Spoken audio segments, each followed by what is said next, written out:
E hoje não é só dia de eleger os melhores jogadores do Campeonato Brasileiro, mas também os piores.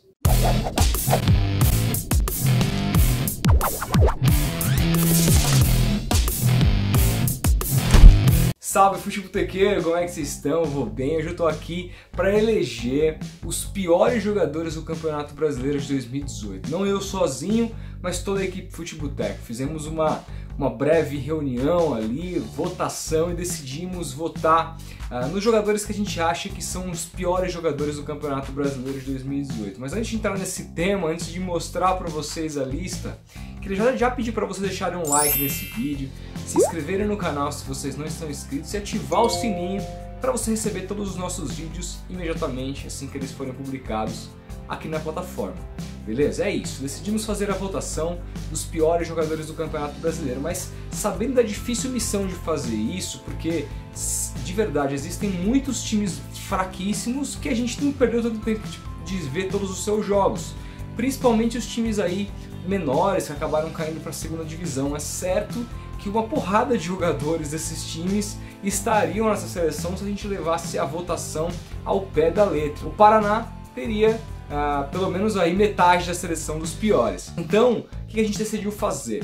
Os piores barra decepções, ou seja, aqueles jogadores que não só foram muito mal, mas aqueles jogadores que a gente esperava muito mais deles, ou pelo menos, mesmo que a gente não espere tanto, jogadores mais conhecidos, mais experientes, que fizeram temporadas muito ruins. Então, para começar a lista, eu acho que não poderia ser diferente, começar aí com um goleiro icônico do São Paulo, Sidão. Sidão, mais um ano que ele joga no São Paulo, mais um ano contestadíssimo pela torcida. Eu fiquei um pouco na dúvida entre ele e o Martin Silva, mas acabei votando nele porque o Sidão, na hora que o São Paulo mais precisou, falhou demais, entregou alguns gols ali que foram mega importantes para o São Paulo ter uma colocação melhor no campeonato, enfim. Se você perguntar para qualquer São Paulino o que ele acha do Sidão, você já vai ter um feedback de antemão de que esse cara deveria estar nessa seleção. Continuando a lista, na lateral direita a gente tem aí o Zeca, ele mesmo, o Zeca, que saiu do Santos, foi pro Internacional na troca com o Sacha, e eu não sei quem se deu pior nessa história, né? Se foi o Inter que levou o Sacha, se foi o Inter que levou o Zeca, ou se foi o Santos que levou o Sacha. Os dois jogadores não renderam absolutamente nada. O Sacha ainda no comecinho do ano no Campeonato Paulista rendeu, mas o Zeca foi um fiasco absoluto no Inter. Nunca jogou, praticamente nunca, algum jogo ou outro pode ser que ele tenha jogado na lateral esquerda, que foi onde ele fez sucesso no Santos, mas todos os jogos que eu vi do Zeca foi pela outra lateral, lateral direita, que assim ele jogou no Ouro Olímpico da seleção brasileira. Muito se esperava dele ali e foi uma verdadeira decepção, não conseguiu jogar, além de um mal profissional pela sua saída absurdamente ridícula do Santos. Ele simplesmente parece que desaprendeu, até porque os dois últimos anos no Santos dele já haviam sido muito fracos, muito aquém daquele bom ano de 2015 que ele fez, que o credenciou para a seleção olímpica, etc. Na zaga temos aí uma bela dupla, primeiro com ele, Luiz Gustavo do Vasco, o carequinha da cabeça raspada. Que jogador horroroso, meu Deus do céu, que jogador fraco, completamente perdido, sem posicionamento nenhum. Vai até razoavelmente bem na bola aérea, mas completamente desesperado para jogar. No mano a mano, praticamente ali, perdeu a jogada. Então assim, não tinha como deixar esse cara de fora, um dos zagueiros mais ruins que eu vi esse ano. Não sei se é uma fase, não acompanho o futebol desse cara há muito tempo, mas tudo que eu vi sobre esse cara foi muito ruim. Na companhia dele, né, vem o Bressan, que, nossa senhora, esse tá aí, esse é um grande candidato a ser o bola de ouro dos piores do campeonato. Que jogador horroroso! E mais do que isso, né, nos jogos mais importantes que o Grêmio mais precisava dele, ele entregou, como naquele jogo que era uma decisão para o Grêmio ainda disputava o título contra o Palmeiras no Pacaembu, que ele entrega de maneira bizonha.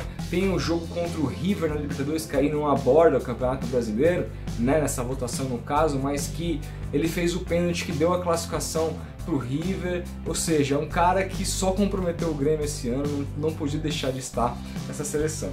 Na lateral esquerda, o representante corintiano da seleção, da campanha horrível que o Corinthians fez esse ano, Danilo Avelar. Um jogador que no apoio até conseguiu ir razoavelmente bem, mas nossa, as avenidas que ele deixava em campo fez com que o Corinthians tomasse muitos gols por aquele setor. Um time que sempre foi muito bem construído nas suas linhas defensivas. Viu no Danilo Avelar ali um cara que não conseguia cumprir a sua primeira função como lateral, que é de defender, e tecnicamente um jogador muito aquém do que o Corinthians estava acostumado ali com o Arana, entre outros tão bons jogadores que passaram por aquela posição na linha defensiva esquerda do Corinthians.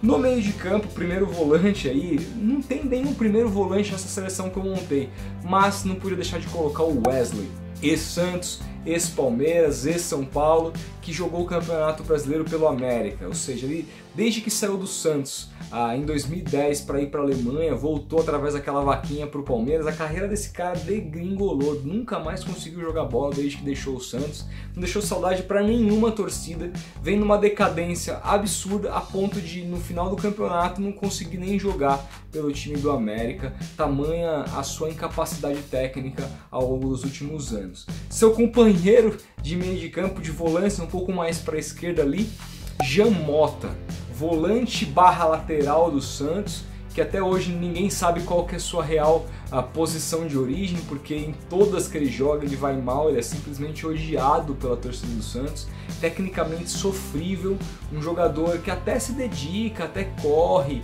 até tenta buscar, não se esconde, um cara que procura o jogo, mas tecnicamente é tão fraco, mas é tão fraco que chega a ser indefensável a um time grande ter um jogador desse em seu elenco. Então Jean Mota não podia deixar de estar nessa lista. Mais à frente, meio armador, mais um jogador do Santos aí, Bryan Ruiz.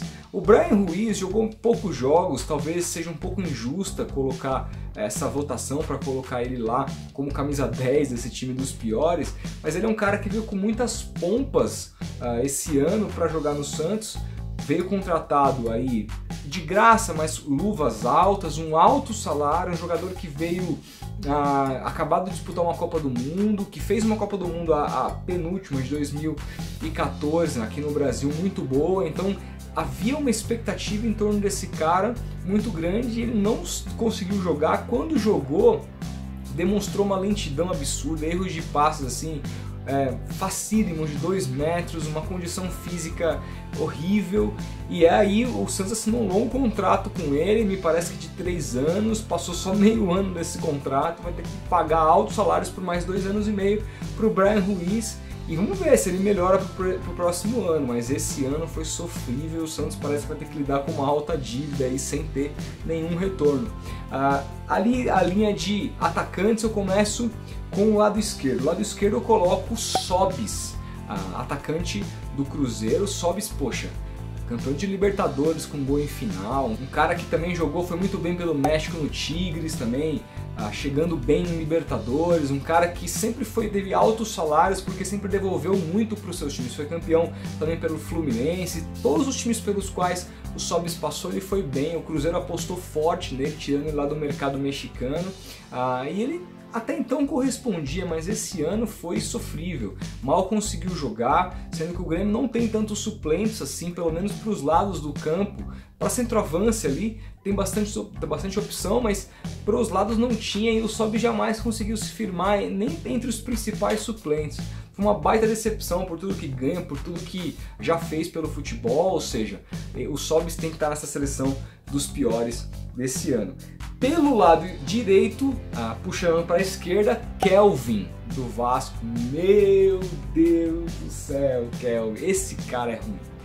Como esse cara é fraco, meu Deus do céu, é impressionante. Ver esse cara jogar assim, eu não sei avaliar, gente. É um negócio que dá pena, assim, falar como é que um cara desse se tornou jogador profissional. A gente vê tanto cara aí brincando, moleque brincando na rua, jogando futebol na várzea, bom de bola, cara, que não teve chance de se tornar profissional. É complicado, eu sei que escrachar o jogador assim é complicado, mas não dá, cara. Kelvin, pro bem do futebol, você deveria procurar uma outra profissão, cara. Futebol não é a tua praia, definitivamente. E no ataque, ali o fazedor de gols, ele não poderia ser diferente, Henrique Dourado, camisa 9 do Flamengo, que foi contratado no começo do ano cheio de pompas, havia sido artilheiro no Fluminense, foi um cara que inclusive forçou sua saída no Fluminense, o Abel não queria liberar, a diretoria do Fluminense não queria, ele primeiro quase veio pro Corinthians, depois acertou a sua ida ao Flamengo ali de maneira meio abrupta, muito se esperava sobre o desempenho ali do ceifador à frente do Flamengo e foi uma verdadeira decepção, acabou ali perdendo a posição no final, não conseguiu agregar em quase nada, foi um jogador que não apareceu esse ano e assim, embora ele não tenha uma carreira muito consistente, ele foi ali mais ou menos bem no Palmeiras, foi mais ou menos bem no Cruzeiro, tal, ele fez o nome dele no Fluminense mesmo e no Flamengo tinha essa expectativa desse crescimento e não aconteceu nada. Então o ceifador é o grande camisa 9 dessa seleção que tem como técnico ele, que eu já fiz o vídeo, vou deixar aqui no card, Jair Ventura. Jair Ventura simplesmente afundou o Santos no primeiro turno, afundou o Corinthians no segundo turno. Se um time com esse aproveitamento do Jair, tanto no primeiro turno quanto no segundo, se um time fosse dirigido pelo Jair, com o aproveitamento dele no primeiro e no segundo turno, teria caído certamente para a segunda divisão, ou seja, um técnico fraquíssimo que eu falo sobre ele, então assista o vídeo lá aqui no card, beleza? Então é isso, a seleção é essa, tem seu técnico pronto, mas gostaria de dar algumas menções honrosas, alguns nomes que quase entraram nessa lista. Um deles é o Copete. Esse talvez seja o pior jogador tecnicamente do futebol brasileiro hoje, assim. É um cara que é incrível, não sei nem o que dizer, é um cara que, assim, a única coisa que esse cara tem é uma raça absurda, uma vontade muito grande, mas fundamento de jogador de futebol não tem absolutamente nenhum. É uma pena ver esse cara jogando, assim, chega a ser lamentável. Não dá, é indefensável falar de Copete em qualquer time que se diz time de primeira divisão, né? Então ele não entrou na lista porque ele jogou muito pouco. Acho que precisa jogar um pouquinho mais o campeonato ali para entrar na lista dos piores do ano. Segundo, Sacha, que entra naquela troca do Zeca que eu falei no começo do vídeo, também o cara não conseguiu fazer absolutamente nada no Campeonato Brasileiro. Assim que o Santos comprou ele, ou seja, efetuou de vez a troca entre Zeca e Sacha, ele simplesmente parou de jogar e nunca mais recuperou seu futebol. Também, lógico, o time do Santos não dava muita oportunidade para os atacantes jogarem, ele também não conseguiu jogar muito em sua posição de origem, mas caiu demais, foi muito mal.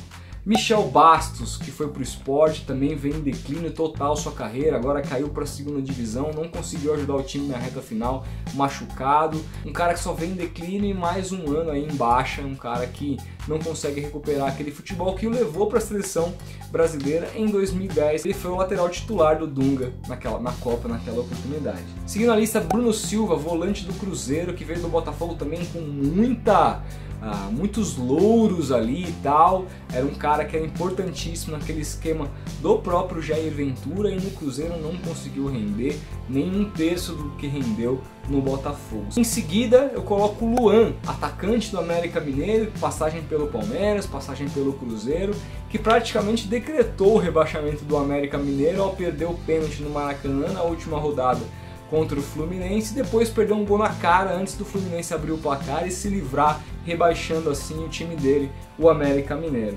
E outra menção honrosa que não pode deixar de falar é o William Arão, um volante também que vem numa decadência total, a torcida do Flamengo já não aguenta mais ali naquele meio de campo, e é um cara que também não é nem sombra daquele William Arão que apareceu no Botafogo comendo a bola. Queria saber de você, quem que faltou nessa lista, o que vocês acharam, quais jogadores que deveriam estar, a lista é sempre muito polêmica, então comentem aí o que vocês acham, deixem um like e até o próximo vídeo. Grande abraço.